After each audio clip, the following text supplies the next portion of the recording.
Primero que nada, esperando que todos se encuentren bien, vamos a dar inicio a la sesión de hoy. Antes de partir con la grabación de la clase, no sé si alguien tiene alguna consulta, duda, comentario que quiera realizar. Se ha cortado y no hay problema para dar inicio a la grabación. Perfecto. You are now muted.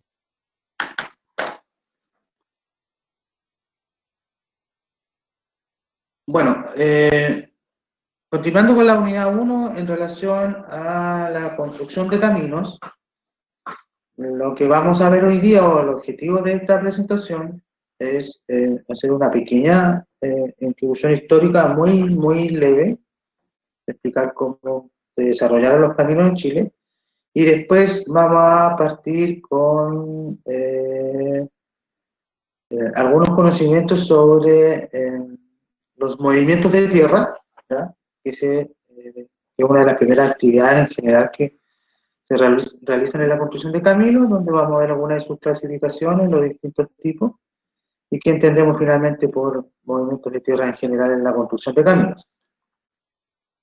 Entonces, en relación a lo anteriormente expuesto, vamos a decir que en general las obras viales, desde los tiempos coloniales, los caminos han resultado, digamos, muy importantes a la hora de poder establecer el transporte y comunicaciones entre distintos lugares, regiones, localidades del país, y una de las aspectos importantes que tienen un rol importante para poder asentar la soberanía en un país tiene que ver con poder tener conectado mediante las vías gran parte del territorio, ¿ya? Eso también da soberanía en aquellos tiempos de los que estamos hablando. Bueno, el desarrollo de la infraestructura vial en general y a través de la historia ha resultado un poco compleja en nuestro país, ¿ya? Y la verdad las cosas es que básicamente por las características de nuestro complejo escenario geográfico en las cuales nuestro país está inmerso, ¿ya? Es importante destacar primero que somos un país muy extenso, ¿ya? Por lo tanto, el que sea muy extenso ya significa que la cantidad de kilómetros de caminos que unen desde la parte más extrema hasta la parte más sur, desde el norte hacia el sur, ya es una buena cantidad de kilómetros. Y a su vez, la interconexión entre lugares en el sentido transversal de nuestro país, en zonas cordilleranas, zonas costeras, zonas que están, digamos, insertas en un desarrollo geográfico de muchos lagos, ríos, zonas desmembradas como el sur de Chile o nuestra región, por ejemplo, o la 11ª región en general, o zonas cordilleranas como perdón, la 11ª región, sí, efectivamente es una cordillera, y la 12ª región, zonas desmembradas, que hacen que este complejo y este escenario sea un desafío para la ingeniería y para la construcción, dado que este complejo escenario es un gran desafío para poder desarrollar importantes soluciones de ingeniería y de construcción. En el año 1920, a través de la ley número 3611, se creó el primer marco legal que permitía en esos tiempos disponer de recursos permanentes para la apertura y mantención de caminos y puentes, además de crearse un establecimiento o una institucionalidad encargada exclusivamente de estos temas, ¿verdad? Hasta antes del año 1920, la verdad las cosas que no estaba definido ni había roles claramente establecidos para estos procesos. Bueno, durante esa misma época también, la misma década, digamos, se utilizaron diversos recursos a través de préstamos para poder construir y mejorar los caminos básicamente la zona central, secciones de la zona longitudinal que unía básicamente Arica con Puerto Montt, además de algunas rutas de acceso a centros de consumo, estaciones de ferrocarriles y puertos de embarque. ¿Me dan un segundito, por favor? Vuelvo al tiro. Que nosotros aquí hemos explicado ha hecho que el desarrollo de la infraestructura vial en general en nuestro país ha tenido un desarrollo que yo diría que ha sido exponencial, ¿ya? Debido a que la misma situación, las condiciones, digamos, de crecimiento y las nuevas tecnologías también han llevado a que nuestro país tenga que ir, digamos, actualizándose en estos procesos. Bueno, con este nuevo escenario, en esos años, se permitió que ya para el año 1932 se pavimentaran 326 kilómetros y entre el año 1921 y 1934 se levantaran alrededor de 42 puentes de concreto armado, uniendo el territorio y solucionando el típico problema de buscar pasos para cruzar estrechos y ríos. Quiero que analicen la siguiente situación. 326 kilómetros equivale a más o menos viajar de Puerto Montt a Temuco. Ustedes comprenderán lo que significa Chile en general. O sea, en el año 1932 había pavimentado solamente 326 kilómetros en el territorio chileno. Y la verdad las cosas que era muy poco. Bueno, estamos hablando de hace muchos años atrás.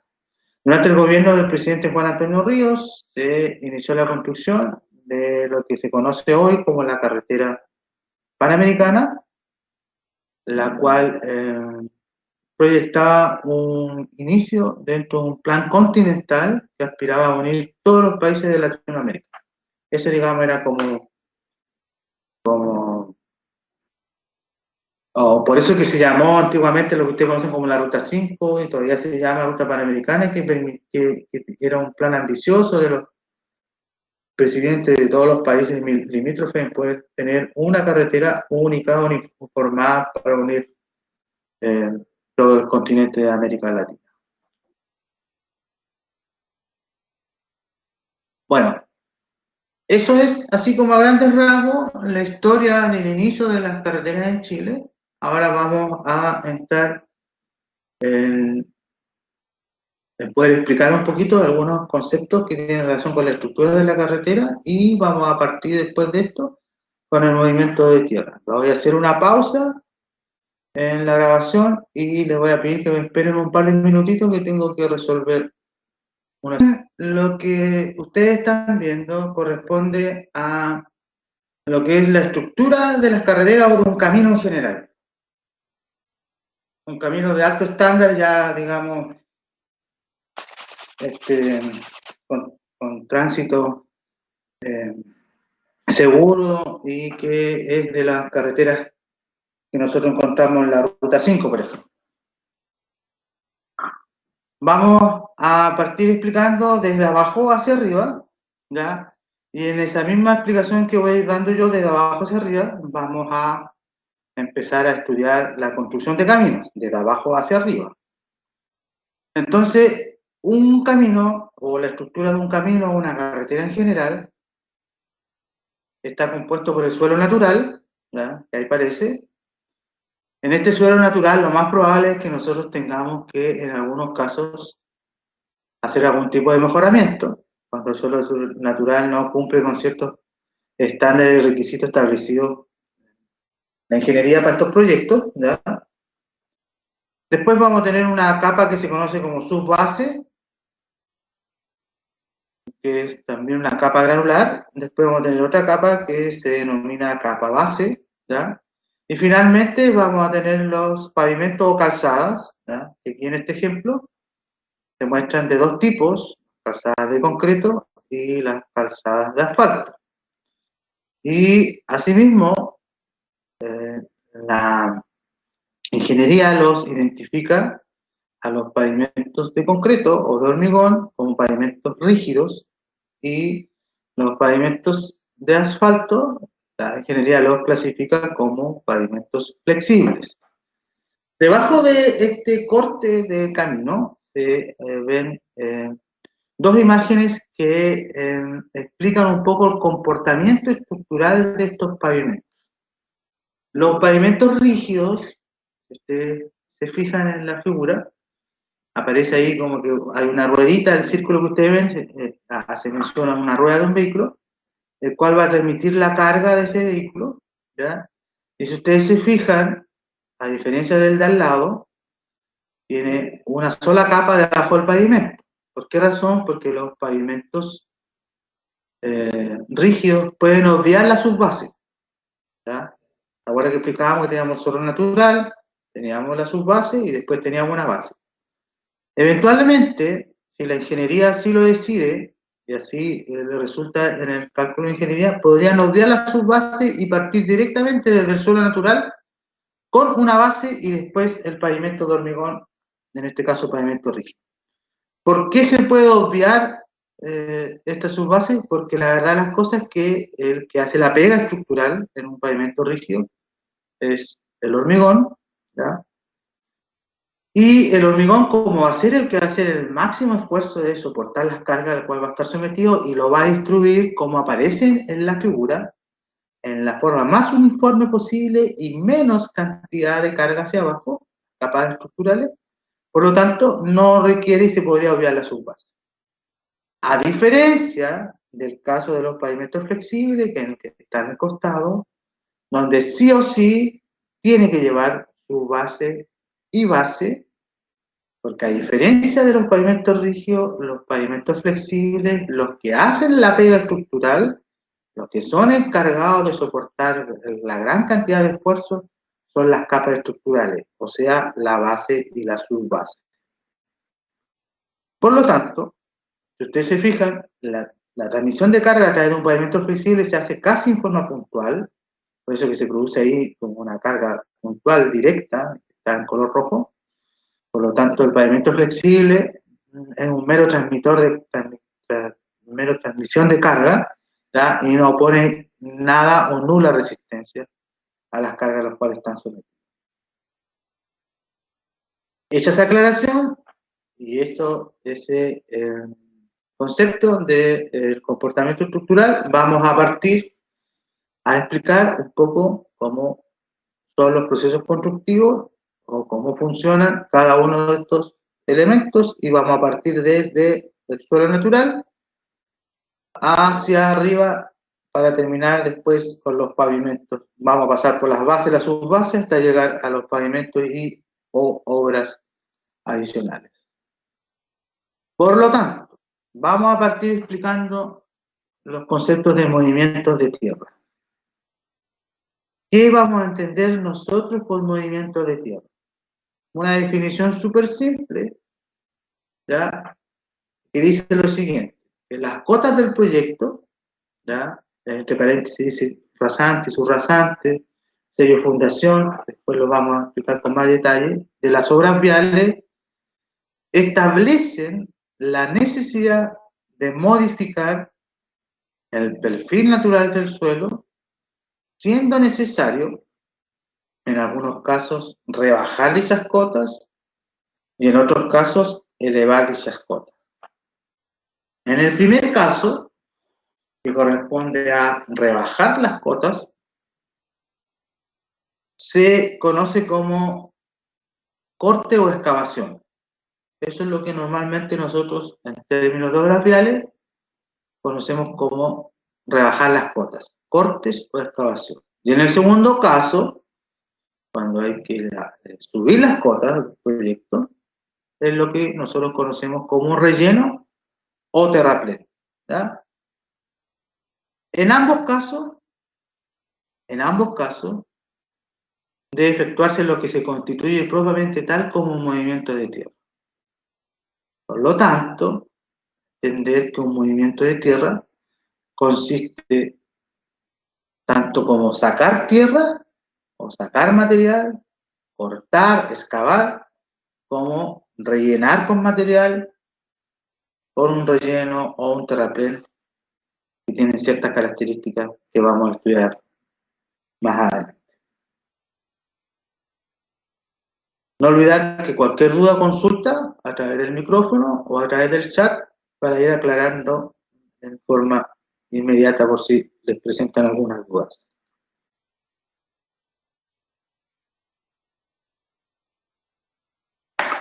Primer trabajo, movimientos de tierra. Creo que le pregunté, o no le pregunté la clase pasada, ¿ustedes han hecho topografía en el tecnológico?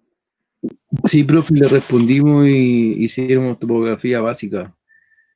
Ya, no me acordaba de eso. Sí. Y este ¿A qué semestre le llama, topografía.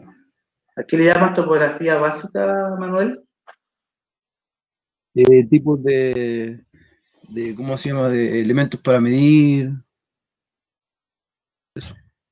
Ya, Lo y básico. no vieron, pero vieron cotas, niveles, perfiles transversales, longitudinales, Por lo que sé, no. Por lo que sé, No no. mucho, profe. no mucho. Vimos, Y vimos solo nivel, cómo nivelar, ya, ya, y es nivelación cerrada y abierta. Llegamos hasta ahí. lectura adelante, lectura atrás. Sí, y nada más, solo eso. Ya, altura instrumental y esas cosas. Claro, solo eso. Cota instrumental y eso, ya. ¿Van a tener o están teniendo otra topografía ahora? You Se are now supone unmuted. que You are íbamos a now tener muted. topografía Se corrió, sí, avanzada, creo, sí, siguiente se semestre. corrió para el otro semestre. Así es. Tengo entendido que se corrió para el otro semestre, si no me equivoco. Bueno, Sí, profe, se corrió. ya, bueno, eso para esta asignatura no es bueno, genera algún problemita, pero bueno, vamos a tratar de ver de qué manera lo resolvemos y les puede servir un poco de ayuda para la asignatura que van a tener. Bueno, para hacer un movimiento de tierra, vamos a explicar cuáles son los pasos que se deben realizar para todo el concepto de movimiento de tierra, y por eso preguntaba por el tema de la topografía, porque este trabajo va amarrado con la topografía. No se puede hacer movimiento de tierra sin topografía, ¿ya?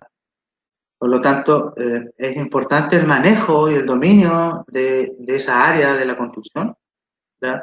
Porque es clave para el éxito de los procesos constructivos en la construcción de caminos. Entonces vamos a aplicar algunos conceptos generales que tienen que ver con conceptos de alineaciones, niveles, perfiles transversales y perfiles longitudinales. Algunos aspectos generales. Primero que nada, en todo proyecto propiamente tal, bien definido de la construcción de un camino, ¿ya? Deben existir planos con perfiles longitudinales y perfiles transversales relacionados con la línea de la calzada. Estos planos deben servir como guía para establecer las cotas que definirán la alineación y las alturas de excavación de un relleno. A ver, acá hay una herramienta para que uno pueda activar una especie de pizarra. Que si la podré mostrar. No, por aquí no es.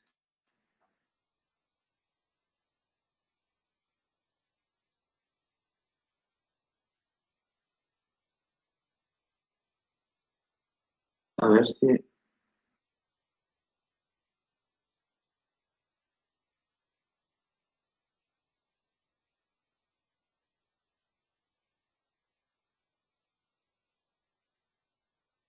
Es que parece que mientras esté haciendo la presentación no puedo. Bueno, más adelante voy a tratar de utilizarla. ¿Ya?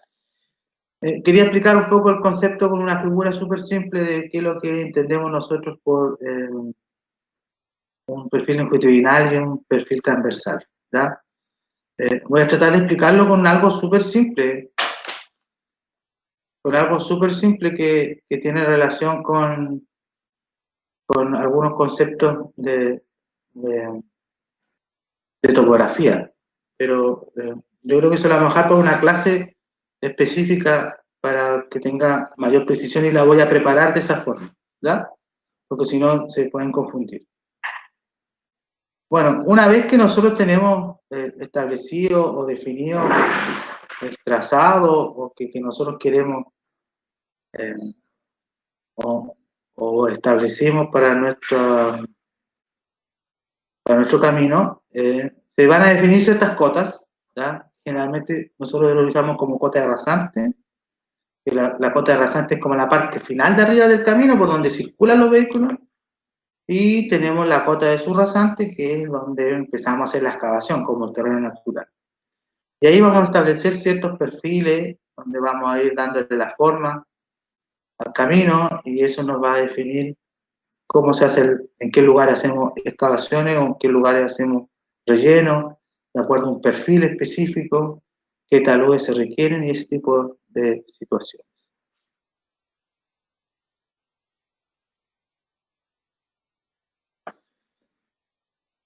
Los perfiles longitudinales, el objetivo y alcance de un perfil, o se llama perfil longitudinal del terreno, a la intersección de este con una superficie de generatrices verticales que contiene el eje del proyecto. Mientras no le muestre un perfil longitudinal va a ser difícil que lo puedan entender, pero en la próxima clase vamos a preparar una para que se pueda entender con mayor precisión. Ahora vamos a hablar de los conceptos teóricos. Y los perfiles transversales no son más que, para que ustedes entiendan, una especie de perfil longitudinal chiquitito, pero en sentido transversal al perfil longitudinal. Yo siempre le hago una analogía para que ustedes entiendan con un pan molde, de estos que uno compra y que vienen como en rebanitas. Entonces, si usted mira el pan en el sentido del largo, usted está viendo un perfil longitudinal. Si usted saca cada rebanada de pan y la mira de frente, es un perfil transversal. No sé si con esa explicación se logra explicar. El longitudinal va a ser en el sentido del largo del camino y el transversal va a ser como cada rebanada que uno le hace o que tiene, digamos, el pan molde. Cada rebanada de eso es un perfil transversal, ¿ya? Yo siempre lo explico de esa manera para que se pueda entender con mayor precisión, ¿ya? Y esto también tiene ciertas características que están definidas sobre cotas, en qué casos particulares hay que rellenar, en qué casos particulares hay que cortar, si hay que hacer taludes, qué tipo de taludes, si hay alguna característica en especial. Don Byron. No, profe, se me pasó este micrófono. Ya, perfecto. ¿Y hay algunos perfiles especiales? Sí, hay algunos perfiles especiales. Por ejemplo, si entre medio del camino hay que construir una obra de arte, ya sea una alcantarilla, un dren, un puente, por ejemplo, es perfil especial. También tendrá sus propios perfiles que se utilizará para la construcción de esta obra de arte. Bueno, antes de hablar un poco sobre las especificaciones de los movimientos de tierra, lo que vamos a tratar de explicar es que toda operación relacionada con los movimientos de tierra debe estar materializada en el terreno. ¿Qué significa eso? Que uno tiene que, de alguna forma, traspasar lo que está en el dibujo en el terreno y esa pega, y ese trabajo se hace con topografía. Por eso es importante tener conceptos claros de topografía, donde el topógrafo va a dejar algunas marcas o indicaciones en el terreno, con algunas estacas o otros elementos que pueden identificar los bordes de los caminos, por ejemplo, los taludes, en el caso que haya que hacer relleno, en el caso que haya que hacer excavaciones, y todo eso nos va a llevar a que finalmente podamos traspasar lo que está en los planos en el camino. Es lo que normalmente en procesos de construcción de viviendas, por ejemplo, nosotros le llamamos un replanteo o trazado. Donde lo que hacemos es, por ejemplo, traspasar las cotas y los niveles, los ejes. Bueno, esto no es muy distinto, pero aquí se definen cotas de rasante, cotas de subrasante, ancho de camino, taludes, cortes de cerro, etcétera, ¿ya?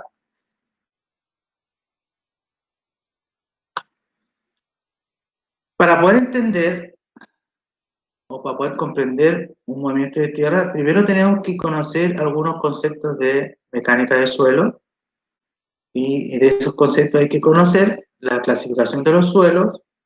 Segunda pregunta, ¿estuvieron en laboratorio o han tenido mecánica de suelo o algo parecido? Sí, profe, el semestre pasado, con el profe Gastón, Ya. vimos los tipos de suelo. Perfecto, ya. ¿Vieron clasificación de suelo de alguna forma? ¿Asto Sí, también. o...? ¿Sí? Ashton, sí. Granulares y todo, Ya. todo eso. Limoso, silloso. Por lo menos en ese aspecto estamos bien, por lo que escucho. Bueno, ¿por qué es importante entender la clasificación de los suelos? Porque con la clasificación de los suelos se establecen ciertos requisitos de procesos constructivos y clasificación, dependiendo del tipo de suelo que exista.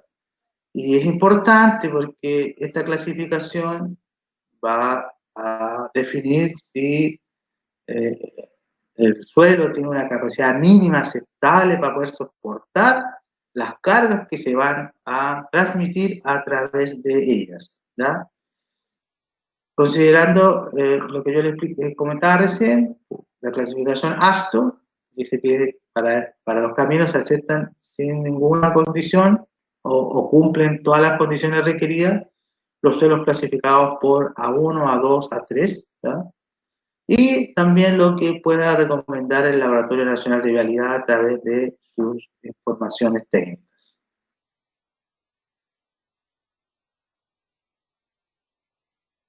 Clasificación de las excavaciones. Para los efectos de determinar el costo de ejecutar una excavación, se establece una clasificación basada en el mayor o menor dureza de terreno y debe ser usada para poder hacerse una cubicación de los movimientos de tierra, pues esta clasificación dependerá de los medios necesarios para poder realizar la excavación, a las que varían con la naturaleza del terreno, y en este punto de vista, o desde este punto de vista, podemos hacer la siguiente clasificación. Y esta clasificación está establecida en el manual de carretera, ¿ya? Y es una clasificación súper simple y sencilla, pero da a entender, digamos, un poco cómo se clasifican los suelos, ¿ya? O, perdón, los tipos de excavación. Entonces, hay una excavación que se denomina excavación en terreno blando, la cual dice que puede ser ejecutada valiéndose exclusivamente de una pala, ¿ya? Y un material suelto, perdón, es un material de tipo arenoso, arcilloso, limoso, o una mezcla de estos, ¿ya? Y que pueden tener o no material de origen orgánico. Entonces, se hace una clasificación y se denomina una excavación de terreno blando. Después tenemos una excavación en terreno semiduro, que puede ser ejecutada valiéndose exclusivamente de una picota, ya de otro elemento que requiere mayor fuerza, el cual puede ser una mezcla de gravas, arenas y arcillas moderadamente consolidadas, o bien una arcilla fuertemente consolidada. Después tenemos excavación en terreno duro, donde ya ni la pala ni la picota sirven, hay que usar otro elemento que se conoce como chuzo. Y en general es un material que está fuertemente consolidado y de características similares al anterior, con gravas, arena y arcilla. Después tenemos excavaciones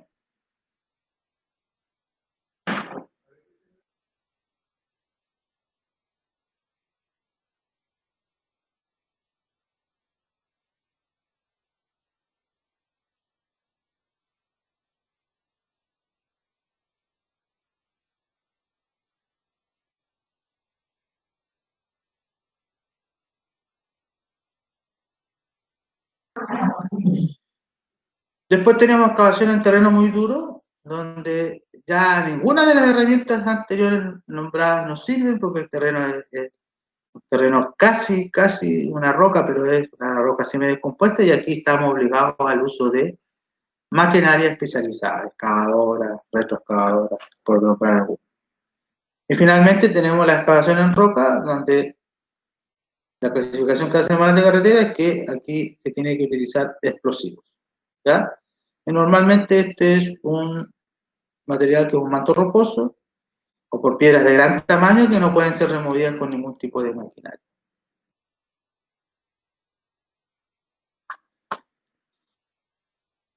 Eso es en cuanto a la clasificación básica y simple que hace el manual de carreteras en relación a las excavaciones. Y con respecto a los rellenos, el material que se emplea en los rellenos debe cumplir con el requisito apropiado según la clasificación del suelo y según los ensayos de laboratorio que se exijan. Este material obviamente debe ser verificado por el laboratorio en base a los métodos prácticos de reconocimiento de suelos. Por eso es importante que los conceptos que ustedes manejan con relación a la mecánica del suelo, porque vean ustedes que las asignaturas siempre están relacionadas de una u otra forma, y lo importante que es poder entender estos conceptos. La ejecución de rellenos también está normado y hay recomendaciones específicas. Los rellenos en general tienen que hacerse por capas horizontales, con espesores no mayores a 20 centímetros, eventualmente se pueden usar un poco más, pero son casos muy especiales, dependiendo del tipo de obra que se vaya a construir. El transporte se puede hacer con distintos equipos, mediante camiones, traillas, mototraillas, equipos de volteo, bulldozer. La extensión de los rellenos pueden hacerse con maquinaria especializada, como motoniveladoras. Nosotros vamos a ver todo este tipo de equipos, vamos a conocer su funcionamiento, sus características. Ahora, como estamos haciendo la introducción, solamente las nombramos. Y al mismo tiempo se deberá controlar al máximo este material, tratando de que se cumpla con los requisitos establecidos.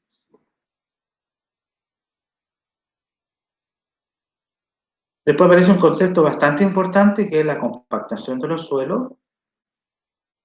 A modo de introducción, la compactación no es más que un procedimiento donde se aplica energía al suelo que está suelto con la finalidad de eliminar espacios vacíos, aumentando así su densidad y como consecuencia también su capacidad de soporte y le da estabilidad, entre otras propiedades. ¿Cuál es el objetivo de la compactación?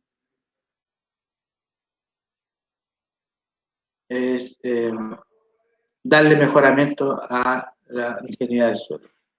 Luego de la ejecución de los rellenos, con todos los procedimientos propios del mismo, se procede a la compactación y para esta operación deben controlarse previamente algunos análisis al suelo como contenido de humedad, Proctor, humedad óptima, etcétera, etcétera.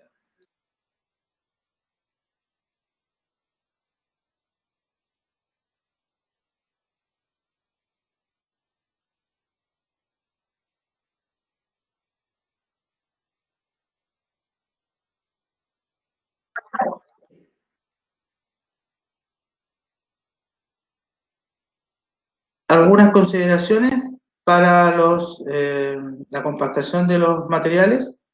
Primero, el material debe ser compactado en el grado que fije un ensayo que se denomina, que está establecido de acuerdo al ensayo de Proctor modificado y debe cumplir con los siguientes requisitos o siguientes factores. Primero, un espesor determinado del material que se va a compactar, la presión ejercida por el rodillo pisón sobre el terreno, el número de pasadas o golpes de pisón que se va a aplicar y la humedad óptima de la operación.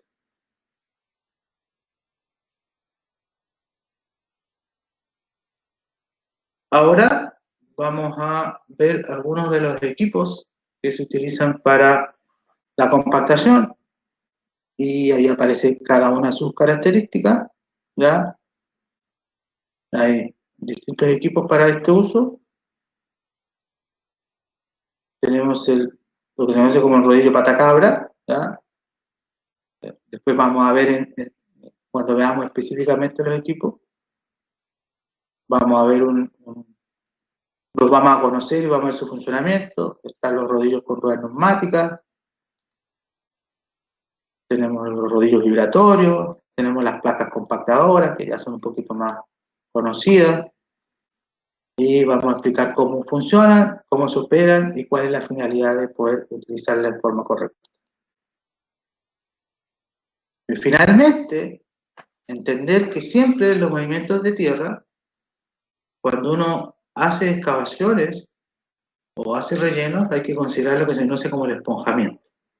Todos los terrenos al ser excavados sufren aumento de volumen porque usted rompe esa inercia o esa compactación que tienen los suelos, ¿verdad? Y este aumento de volumen, expresado en algún porcentaje, se llama como esponjamiento. ¿Por qué es importante esto? Porque cuando usted coloca el material de relleno, lo coloca suelto, por lo tanto tiene que considerar en el volumen el esponjamiento, porque una vez compactado, logre los espesores que requiere.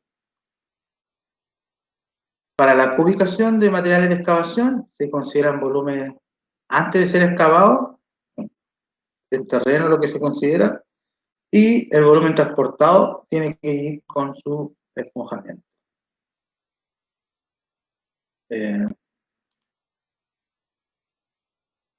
¿Cómo se presentan las partidas en un presupuesto de obra de camino? En general, las excavaciones se presentan en metros cúbicos, los rellenos también, ¿verdad? Por lo tanto, los esponjamientos son importantes de considerar en los precios unitarios, porque muchas veces los volúmenes tienen que ser geométricos, entonces uno no puede considerar ahí el esponjamiento, si lo considera en el análisis de precio. En vez de colocar un metro cúbico de excavación o un metro cúbico de relleno, deberá considerar, en este caso particular, un porcentaje de esponjamiento. Bueno, muchachos, eso era lo que yo hoy día les tenía como presentación. Esta pequeña introducción a los movimientos de tierra en general, al concepto de camino, su estructura y sus partes. Así que dejo abierto ahora para si alguien tiene alguna duda o consulta, para que la podamos atender en este momento.